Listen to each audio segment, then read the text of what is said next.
Welcome back to the 5% podcast. My name is Amir. I'm the founder and host. On today's episode, we're going to talk about mental wellness and how to channel your passions into promoting your mental wellness. So, with that being said, I'm going to go ahead and talk a little about how I kind of used my passions and how I'm still finding ways to create that time in my daily schedule for using those passions. Um, so I have a few different passions. I love sports, cooking, all that type of stuff.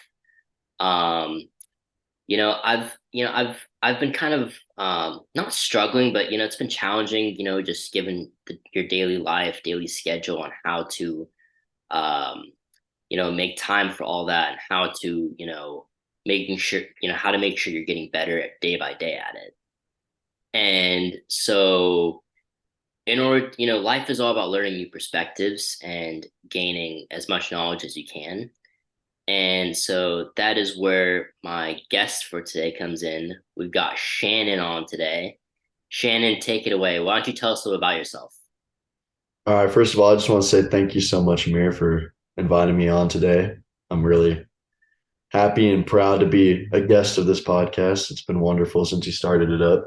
But yeah, my name's Shannon. I am graduate intern at the University of Oklahoma. I work with the football team, so I've got a really busy schedule, and it's been hard for me, but it's been a great journey trying to find a way to make the time for everything in my personal life as well as my passions and to really focus on my mental wellness, physical wellness, and all that.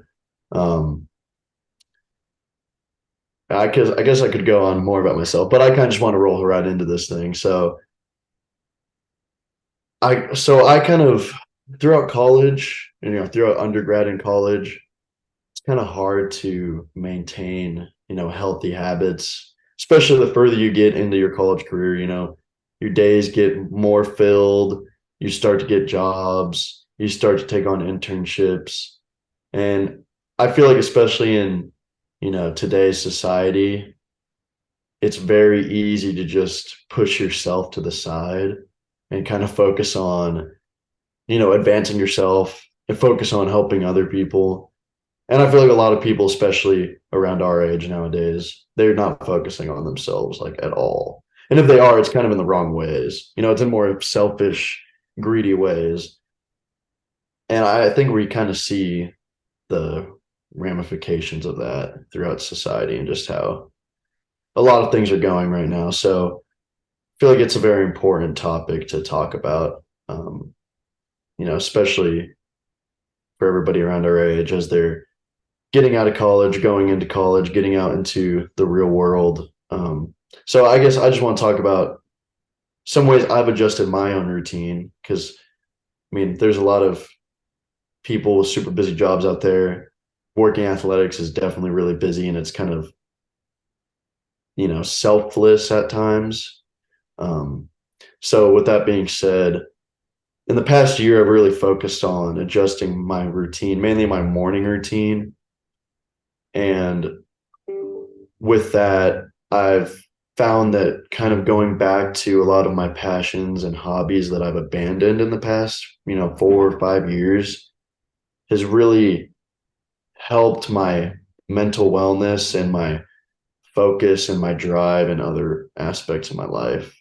So one thing I've implemented, I actually took um, there was like a lifestyle 101, something like that class in undergrad. And it gave me a few tips to help with the morning routine. And one thing I implemented pretty much right off the bat after learning it was putting in like blocks of time each morning and like literally just like 5 minutes to focus on, one hobby. So I started off by deciding that I was going to wake up, first off, I would kind of get my mind right, get ready for the day or whatever. But And then I would take 5 minutes. So two of my big passions I've had to come back to after abandoning for a long time have been writing, mainly like fictional writing and drawing. And like when I was younger, probably even going into high school, I literally would spend hours just like working on random writing or drawing. Like it was a way for me to not just pass the time, but also just to keep myself stimulated. And like it definitely made me feel more whole back when I was younger and doing that. So I wanted to get back to that. And even with such a busy schedule, I literally would just put 5 minutes into writing in the morning. And then I'd set a timer right at 5 minutes stop, and then put in 5 minutes into drawing, right at 5 minutes stop. And then you kind of get an instant gratification from doing something like that because even though it's just 5 minutes, you still, get that like dopamine boost and that feeling of just like satisfaction that you even took 5 minutes into one of your passions. And then and it helps me clear my mind and like maintain focus going forward to other things for the rest of the day. And starting off with those 5 minute blocks, you can, see like, okay, 5 minutes. Yeah, I really did only have time for 5 minutes of that, but at least I got 5 minutes in. But if you find yourself having more time than you originally thought, then you can turn that into 10-minute blocks and eventually 20-minute blocks. And you find yourself realizing that you always had the time all along, you just had to make it. And that, thought process and that approach to, you know, pursuing your passions and pursuing your hobbies, it really makes room for growth in a lot of areas of your life. And I guess going off of that, one other thing I've had to struggle with and try to get better with, especially in today, is social media and the obsession with like being on our phones and, distracting ourselves.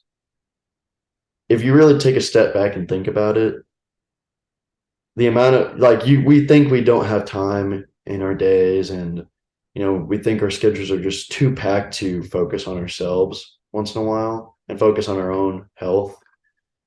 But if you take away the time that you're distracting yourself on social media and other things like that, you really do have a lot of time in the day that you're, a lot of times just wasting. And I definitely found myself wasting a lot of time. And I mean, I still do find myself wasting time occasionally. There's certain days I'll be sitting there on TikTok, scrolling, and I'm like, oh, it's been like 40 minutes. I totally could have been doing something else.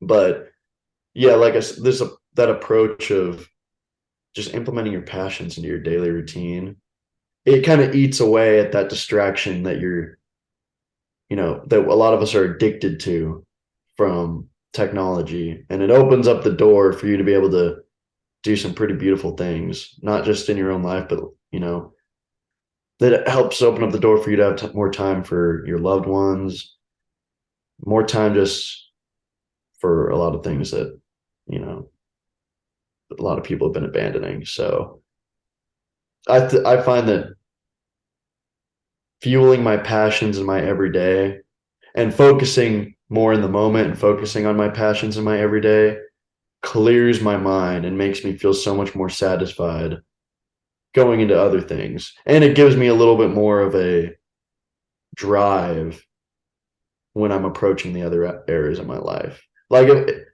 for example, if I know that I was able to read a few minutes and I like got to write and draw for, it like 5 to 10 minutes, I'm feeling good and I'm feeling like my brain is activated and I'm ready to take on the day. It makes it a lot easier for me to then tackle, okay, what do I need to do at work today? Or what assignments do I need to finish today, with my classes? What other responsibilities do I have? It makes me feel just more ready to attack them. And going along with kind of activating the brain and stimulating your brain with these things. Another thing I've added to my routine, which I've done this on and off for a few years now, but I've really kind of stayed consistent to it this year, is there is an app. I'd love to be sponsored. I'm not sponsored, but there's an app called Elevate. You can get it for free, I believe, on the App Store, and then you can pay to kind of get the full version of it, and it's only a few dollars, but they have a huge array of games that you can play that are in different categories. There's, reading, writing, you know, kind of like reading speed. There's even games with that where you work on your reading speed, memory, pronunciation, math. There's a ton of different the grammar, and it pretty much just creates like a personal workout each day that you can go in and do. And then you can even go beyond that and pick and choose games to play and play different kinds of workouts. And it's made a huge difference in my life for sure. Like it makes me feel so much more focused when I do that. And I first thing in the morning, if I do that, I feel so much more focused for the rest of the day. And I've even noticed just like being at work, for example, and to say I have to do some like quick math, on the fly at work, I found I am so much more proficient at it now from doing these elevate workouts. And same with just like my writing and my reading, and it just made everything a lot easier. And it kind of shows that like I haven't been working out my brain really. Like I've been taking classes in college, but it's kind of different when you just take a few minutes every day to work on really flexing your brain muscles. And your brain is a muscle that needs to be worked just like everything else in your body. So yeah, there's a bunch of other things I've added to my routine too. I don't want to take away time from any questions you have to ask, but You're good, man. You're good. No, I appreciate you sharing all this stuff. It's all great. It's all great information and great to learn about. So one question I had was, you mentioned the Elevate app, right? It's called Elevate, right? Mhm. Okay, yeah. So like, is it available on the App Store, or is it available on Android too, or like where can you get that? Yeah, so it's available. I have an iPhone, so it's available on the App Store on iPhone. I'm assuming it is also available on Android, but I guess I can't confirm that without Googling it. Uh, but I would imagine it is. I know for a fact though it is on the App Store, and For you can sure, download it. Just pay a few dollars to unlock the full version. It's worth it. for sure, for I sure. Yeah, I think it's a monthly subscription. I pay like $4 a month for it. That's It's not bad. totally worth it. It is totally worth it.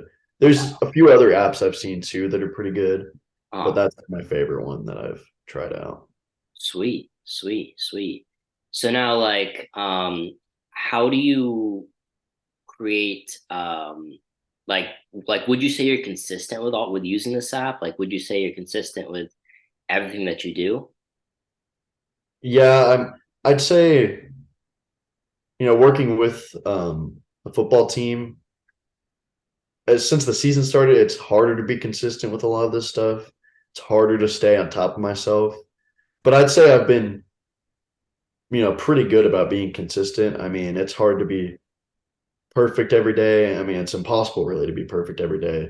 And, it's kind of, I've learned just to not beat myself up about like, oh, I forgot to do that today. Or, yeah, I slept in a little too much today. I don't have the time to get my stuff in before I got to go to work. So I've learned to just not be too hard on myself when I slip up, but just be aware of, what can I change to not slip up next time? Or, you know, how do I need to talk to myself to make sure that, you know, I'm staying motivated, I'm staying disciplined. It's hard and it's not supposed to be easy, but I find that anything worth getting in life is supposed to be hard to get. And trust me, like it is hard to, I think everybody can agree, it's really hard to stay on a disciplined path of like self-improvement, but it is so worth it. The benefits outweigh the costs tenfold. It's just about getting yourself to that point. But yeah, for example, with the Elevate app, one thing that does help me stay consistent with it is it keeps track of your streak, and it has like a little awards and achievements you can get for how many days in a row you've completed a workout. So it's kind of fun to like certain days I might forget one day and I get in it the next day and I'm like, crap, I lost my streak and it pisses me off. And I'm like, I'm not letting that happen again. I'm about to beat that streak now.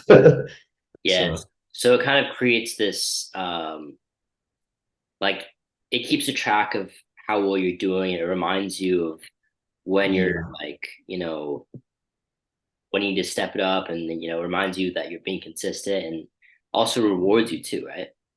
Yeah. Yeah. And even in each game, it gives you like kind of a grade almost of how well you did Sweet. that with that game Sweet. that time. And then at the end, it shows a line chart compared to Okay. your It previous tracks your progress. attempt at the game. Yeah, and there's even like difficulty levels within each game and each category. So, the longer you use the app and the more games you complete and the, better you get at completing them, it raises the difficulty level. And it'll tell you each time like what difficulty level you're at. And when you reach a new one, it does a cool little animation saying Yeah. you've reached a new level and you've reached a new proficiency. And it gives you monthly and like weekly reports too. So that kind of goes into the motivation. Like, for example, if you're getting after it every day and you're using the app every day, it'll tell you like at the end of the month, like congratulations, you've been in the top 1% of users this past month. Uh, So it gives you rewards like that. I mean, it feels good when you look at it at the end of the month and you're like, oh damn, like I'm in that top 1% right now. that's awesome. That's awesome. Um, so earlier you mentioned your passions are writing, reading, and what else? Drawing. Drawing. Okay, Yeah. sweet, sweet, sweet. So how would you, for someone who has similar passions to you, how would you recommend they stay consistent? It's really just about, like I said earlier, if you got a really busy schedule, you feel like you don't have time, cut out the distractions and you'll find time. You'll What do find you time if you cut out the distractions. what do you think's more distracting, Instagram, TikTok, or Snapchat? It's TikTok for sure. Because the issue with TikTok is like you'll get on like TikTok has some great stuff out there. I mean, you can Oh, use TikTok absolutely. in phenomenal ways. But that's also like the negative of it to an extent because you'll get It on kind of TikTok. draws you in. Yeah, it draws you in and you're like, all right, You what's can't next? you What's the can't next video? you just can't get off. And then you get to the point where you're like, oh, I don't like this video. I don't like this video. I don't like this video. And you're just You're trying waiting to for that, find the like, right video. yeah, yeah. Yeah. That's definitely the most addictive. I mean, I could scroll through Instagram for a bit, but nothing compares to TikTok. Like, you'll be on TikTok and all of a sudden an hour has passed. And you're like, Crazy. man, I Crazy. totally could have been doing something else. Oh yeah. But Yeah. I mean, it happens to all of us, but I guess the biggest takeaway from that is be careful how you use your 1 hour that you're on TikTok. yeah, like everything, almost everything can be good in moderation. And Oh, one absolutely. thing I did start doing too is I think you can probably do this on Android as well, but on the iPhone you can set limits to apps. So for my Yeah. social media, I started putting a 45-minute time limit on it every day, and it definitely has helped. And it kind of has shown me like how much time flies when you're on these apps because I'll feel like I'm on it for like 20 minutes, and all of a sudden I get the notification that my time limit's up, and I'm like, oh, it was really 45 minutes already. Yeah. So doing that has helped me out. And going back to what you asked before, with these passions, like cut out the distractions, just build in 5-minute blocks to start. Like that's literally all. And like, even if you feel like you can do more, just limit yourself to 5 minutes. And you're going to find like so much time open up for you during the day. And, if you get to the point where you are so busy with, other things in your life, with your job, with school, with whatever, I mean, you could just focus on like if you love like writing and drawing, just focus on one thing each day then.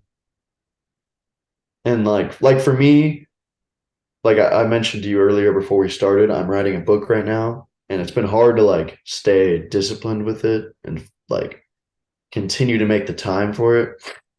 But I've just kind of like got to talk to myself about it and say like, hey, I saw this online, this term, no 0 days.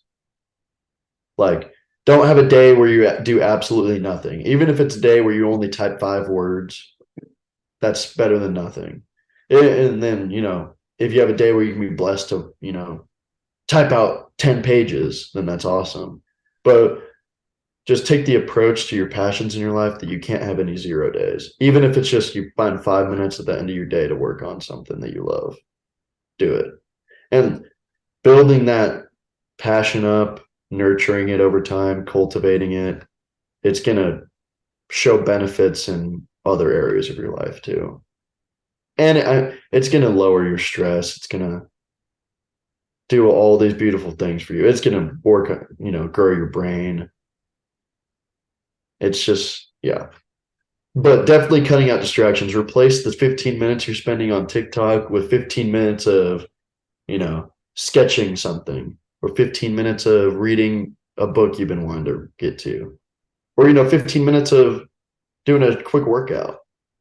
Really anything you're passionate about. Even if you're like passionate about, I don't know, just doing something random like building Legos. Like take 15 minutes and go build some Legos.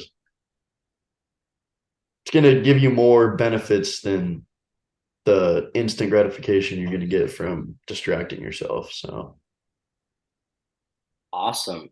Awesome. Well, thank you very much for sharing all of your wonderful insights, Shannon. Really appreciate it. With that being said, that concludes this episode of the 5% podcast. Thank you for tuning in, and yeah, stay tuned for the next episode. It'll be coming out soon, and it'll be an interesting one too.